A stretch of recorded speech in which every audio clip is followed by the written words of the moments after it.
Саламатсыңарбы балдар? Бүгүн кыргыз тилине киришүү сабагы. Темасы кыргыз тилинин түрк тилдеринен алган орду. Бул кириш бөлүмдөн 3-чү китебиңердин 3-5 бетиндеги маалыматтар менен таанышып, өз алдыңарча окуйсуңар. Ал эми бүгүнкү берилген маалыматтар силер үчүн өтө кыска, анан убактыңарды албайт.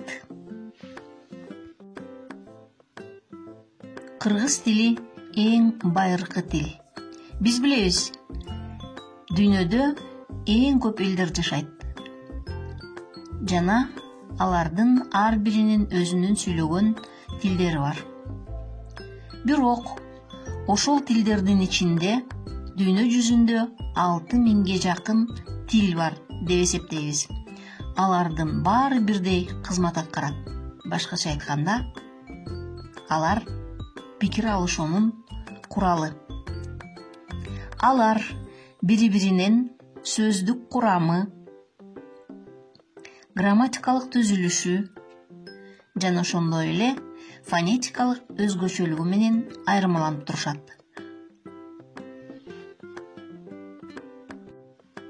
Тилдер чыгыштеги жагынан чоң топторго бөлүнүшөт. Мына ошол топтордун бири түрк тилдер тобу деп аталат. Түрк тилдер тобуна бир нече тилдер кирет.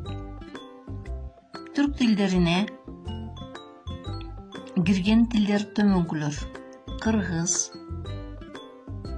алтай тили,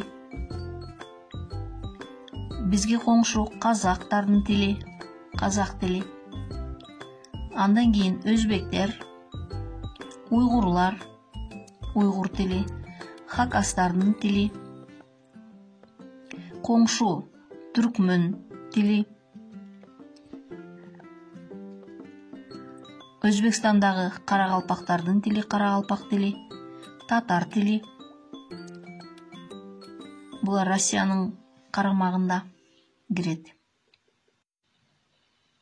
Эми силерге балдар кыргыз тили тууралуу кыска маалыматтарды берели. Азыр балдар кулагыңарга алтын сырга кыргыз тили жөнүндө кыска, так маалыматтарды билдиребиз. Кыргызча дүйнөдө 5 миллиондон ашуун адам сүйлөйт. Мына ошол адамдар көпчүлүгү Кыргызстанда жашайт. Мындан сырткары өзбек, казак, тажик республикаларында, Кытайда, Иранда, Пакистан өңдүү өлкөлөрдө жашашат. Ошондой эле кыргыз тили Кыргыз Республикасынын мамлекеттик тили. Расмий түрдө Кыргыз Республикасынын мамлекеттик тили катары 1989 жылы 23 сентябрда кабыл алынган.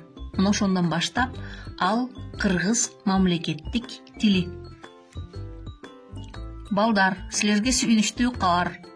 Биздин сабагыбыз мына ушундай кыска. Эгерде маалыматтар анан сабактын кыскалыгы жаккан болсо, силер мага кайрылсаңар болот. Эмесе кийинки сабактан көрүшкөнчө саламатта болгула.